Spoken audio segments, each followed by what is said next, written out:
Halo semuanya, kembali lagi dengan saya Dok Didit di sini.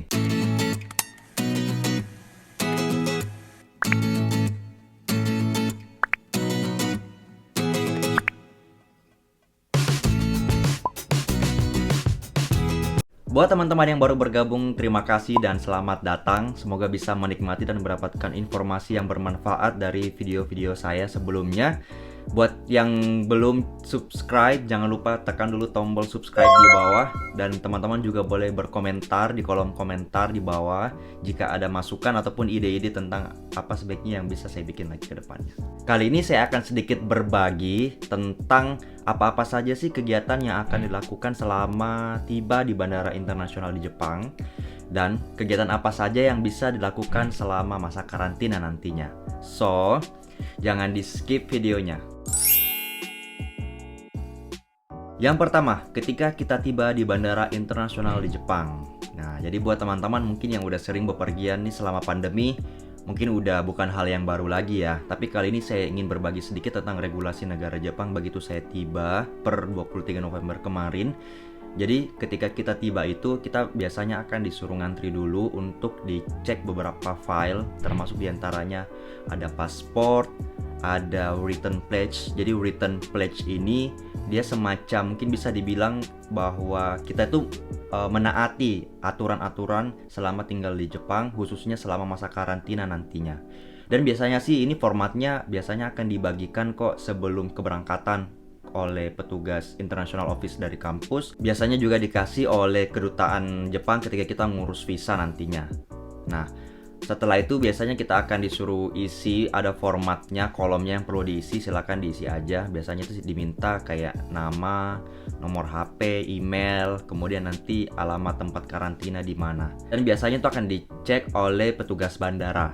Kemudian setelah itu kita juga harus mempersiapkan sertifikat vaksin, karena biasanya kan akan ditanya nih vaksin-vaksin apa saja yang sudah pernah kita dapatkan di Indonesia, khususnya vaksin COVID ya yang ditanya. Itu biasanya akan di-share juga nanti saat di pesawat oleh pramugari, ada form kuesioner yang perlu diisi. Kalian dari negara mana, selama 14 hari terakhir, dan vaksin apa saja yang udah didapatkan. Dan biasanya untuk buktinya itu kita diminta di print out aja sertifikat vaksinnya untuk ditunjukkan sama petugas bandara nantinya. Setelah semua berkas-berkas tadi dicek, termasuk paspor kita juga udah dicek, biasanya nanti kita akan diarahkan untuk pemeriksaan PCR COVID-19. Tapi kemarin kebetulan saat kita tiba itu nggak swab, jadi yang diperiksa itu saliva atau air liur. Jadi nanti akan ada tabung di mana kita disuruh meludah di situ sampai ada garisnya. Tetap pemeriksaannya secara PCR COVID-19 tapi nggak di swab hidung. Nanti kalau misalnya ada yang positif, nanti dari hasil air liur atau saliva COVID-19-nya itu baru dilanjutkan ke pemeriksaan swab PCR untuk mengkonfirmasi. Sembari menunggu hasil saliva PCR COVID-19-nya, nanti teman-teman akan diarahkan untuk dicek lagi kuesioner yang kita udah isi sebelum berangkat. Ya, jadi biasanya itu nanti akan diingatkan kok sama petugas bandara di bandara domestik. Kemarin kayak saya di Jakarta akan diingatkan untuk mengisi kuesioner terkait tentang status kesehatan kita saat ini, apakah ada keluhan atau tidak. Jadi nanti akan dicek juga. Setelah hasil dari saliva PCR COVID-19-nya udah keluar, baru deh kita diarahkan ke imigrasi untuk pengecekan paspor kembali, dan nanti akan ada stamp. Biasanya sih kalau untuk student nanti kayak bentuk stiker untuk sampai jangka waktu berapa lama tinggalnya. Sekalian untuk pembuatan residence card. Nah, jadi buat teman-teman yang masih penasaran apa sih residence card itu?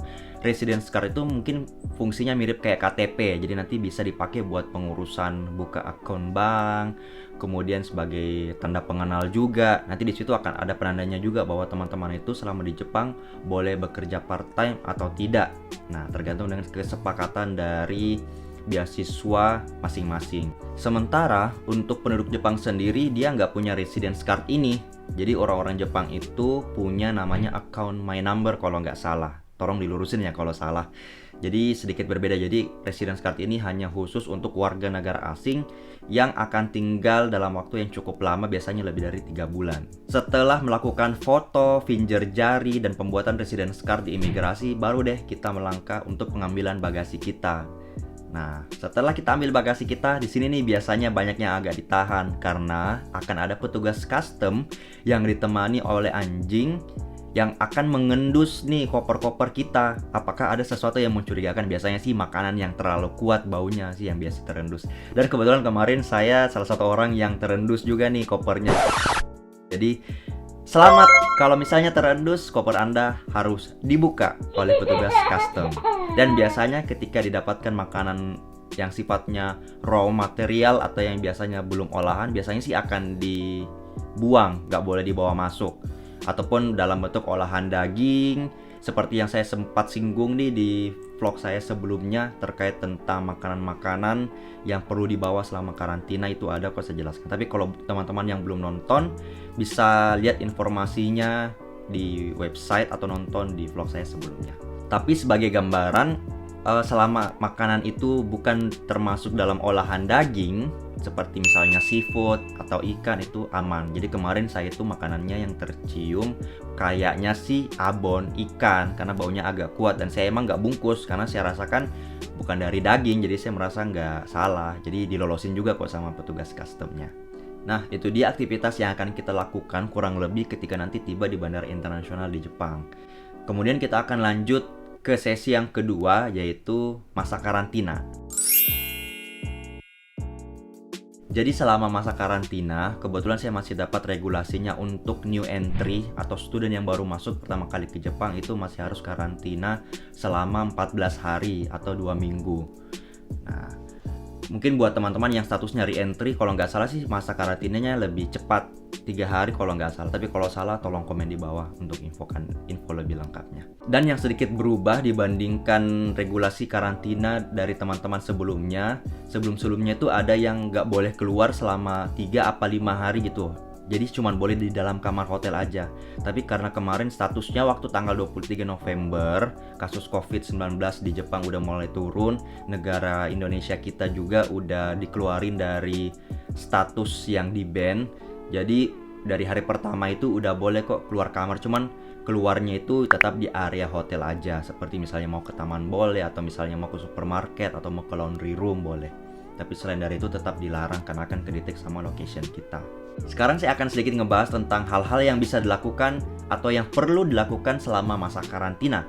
Yang pertama, yaitu melapor kesehatan harian kita. Seperti yang udah saya bahas tadi sebelumnya, kalau aplikasi MySOS itu gunanya untuk nge-track gimana kondisi kesehatan kita setiap hari, sekaligus ada video call-nya. Tentunya kita akan melapor juga nih sendiri lewat aplikasi tersebut, apakah kita sedang ada keluhan, misalnya suhu kita apakah lagi demam atau tidak.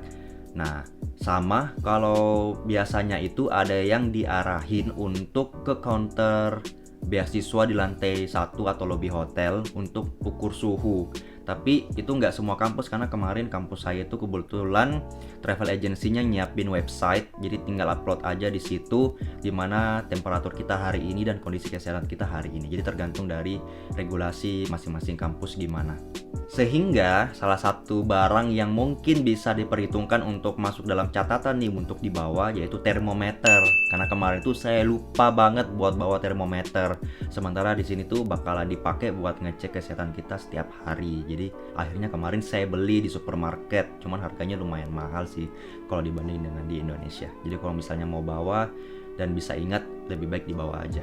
Yang kedua, jalan-jalan ke taman.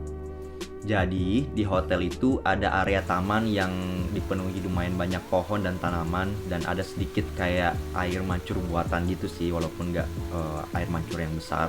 Jadi lumayan bisa ngebantu kalau misalnya teman-teman misalnya merasa bosan nih karena di kamar terus, atau misalnya lagi ingin mencari inspirasi, lagi ingin jalan-jalan sedikit bersama teman, atau kemudian misalnya lagi mau baca buku or something, silahkan jalan-jalan ke taman itu. Ataupun kalau misalnya mau foto-foto juga silahkan. Yang ketiga, kuliah. Nah, jadi buat student yang baru masuk itu kan biasanya sudah ada jadwal kuliah online kan, karena misalnya pending keberangkatannya, jadi udah ada hari-hari di mana harus kuliah. Jadi salah satu aktivitas yang pasti akan dibikin itu kuliah online, tergantung dari jadwal masing-masing teman-teman yang diberikan sama kampus. Atau mungkin buat yang S3, nanti biasanya tergantung dari labnya juga, apakah nanti bakalan udah join misalnya research meeting gitu yang akan ketemu dengan tim penelitian tiap minggunya. Yang keempat, hiburan. Nah, tentunya selama karantina siapa sih yang nggak bosan di dalam kamar misalnya 14 hari gitu ya. Sampai ada yang misalnya sampai muncul rasa burnout atau misalnya ansietasnya kambuh. Jadi memang sangat penting banget buat memperhatikan hiburan.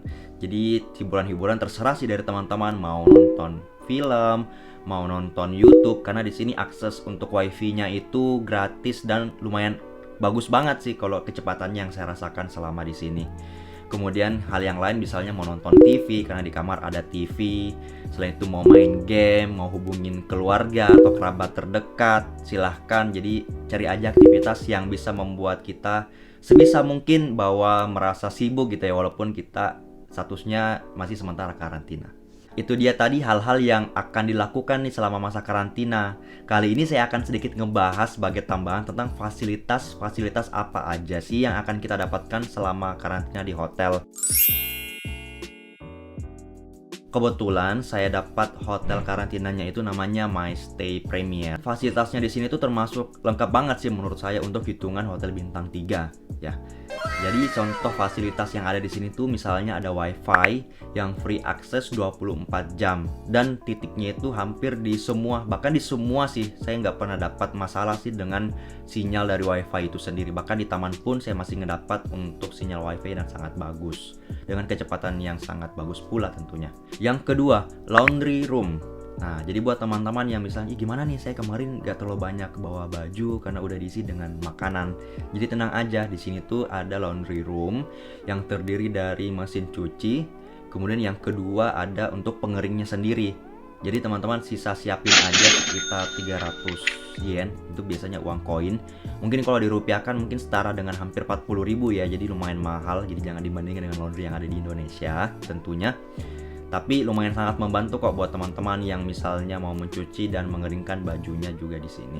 Atau kalau misalnya teman-teman lebih suka nih untuk misalnya mencuci sendiri, silakan aja beli sabun di supermarket atau bawa sendiri dari Indonesia. Kemudian yang selanjutnya ada semacam office center. Jadi ini tuh kayak ada komputer sama ada printer. Jadi buat teman-teman yang misalnya masih mau tetap aktif dan produktif terhadap pekerjaannya, bisa menggunakan komputer ini, tapi lumayan mahal sih karena di sini itu pakai 100 yen, mungkin sekitar hampir 14.000 itu per 10 menit. Nah, jadi kalau misalnya banyak yang mau di print harus cepat-cepat karena dalam 10 menit itu harus nambah lagi koinnya kayak gitu. Selanjutnya, microwave. Jadi buat teman-teman yang udah bawa makanan yang setengah jadi misalnya, ataupun beli bahan-bahan makanan di supermarket hotel, kemudian perlu pemanas atau microwave, itu tenang aja, ada kok di supermarketnya sendiri ada, tapi ini biasanya khusus buat teman-teman yang beli makanannya di situ. Dan di lantai 3, 6, dan 9 juga ada disediakan microwave. Jadi beruntunglah teman-teman yang tinggal di lantai tersebut.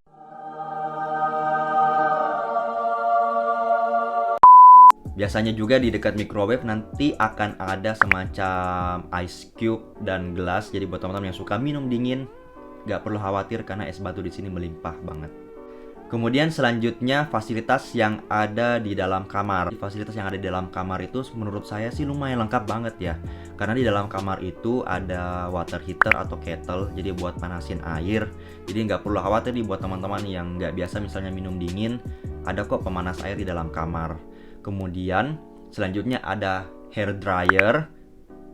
Jadi nggak perlu repot-repot sih buat bawa hair dryer dan khawatir nanti misalnya selama di hotel nggak ada. Kemudian yang selanjutnya ada air purifier dan humidifier. Jadi gunanya buat menjaga kelembapan di dalam kamar, karena tentunya sekarang ini kan udah mulai masuk nih ke musim dingin. Cuacanya sekarang main di bawah 20 derajat. Dan cuaca dingin itu bisa membuat kulit kita kering juga. Nah, salah satu untuk menjaga kelembapan itu lewat adanya humidifier yang diberikan oleh pihak hotel, sekaligus juga untuk menyaring kalau misalnya ada partikel-partikel yang kurang baik, misalnya kita nggak sengaja bersin atau batuk misalnya di dalam kamar, bisa tersaring lewat humidifier itu. Kemudian fasilitas yang lain nih misalnya seperti alat mandi itu termasuk lengkap banget sih, karena udah ada sabun, ada sampo, ada conditioner, bahkan sabun cuci muka sampai sabun cuci tangan, ada tonernya juga, ada pencukur jenggot, bahkan shaver creamnya itu ada semua disiapin di dalam kamar mandi. Jadi menurut saya sih kalau misalnya yang nggak mau terlalu repot, ya silakan bawa aja misalnya ke makanan atau ke hal yang lain. Tapi kalau misalnya ada yang udah biasa pakai skincare-annya di Indonesia, dibawa aja. Kalau misalnya takutnya nanti misalnya nggak cocok, kayak gitu. Kemudian terakhir terkait tentang alat makan. Mungkin udah saya pernah bahas juga nih di vlog saya sebelumnya. Cuman buat yang belum nonton, kalau pihak hotel itu cuman memberikan gelas, kurang lebih gelasnya lumayan banyak sih, 4. Dan ada sendok kecil, biasanya juga akan dikasih teh dan kopi, saset gitu ya. Jadi mungkin yang perlu dibawa nih buat jaga-jaga, mau bawa piring boleh, tapi beberapa teman-teman dan saya juga sih kemarin bawanya Tupperware. Jadi Tupperware ini gunanya bisa multifungsi, bukan hanya untuk dipakai makan, tapi bisa dipakai untuk misalnya nyiram mie instan, ataupun misalnya ada bahan-bahan makanan yang sifatnya kuah, jadi nggak perlu repot lagi kalau misalnya cuman bawa piring aja. Itu dia vlog saya kali ini. Mulai dari hal-hal apa saja sih yang akan dilakukan begitu kita tiba di Bandara Internasional di Jepang, sampai hal-hal apa saja yang bisa dilakukan selama masa karantina, plus fasilitas-fasilitas hotel apa aja yang kira-kira akan kita dapatkan. Tapi tentunya di sini setiap hotel mungkin bisa aja berbeda. Jadi mungkin buat teman-teman yang punya pengalaman lain di hotel karantina yang lain, bisa share ceritanya di bawah buat bisa berbagi buat teman-teman yang lain juga. Jadi terima kasih banyak buat yang udah menonton. Terima kasih. Mohon maaf jika misalnya ada kekurangan. Jangan lupa like, subscribe channel saya biar channel saya terus berkembang. Terima kasih dan sampai jumpa.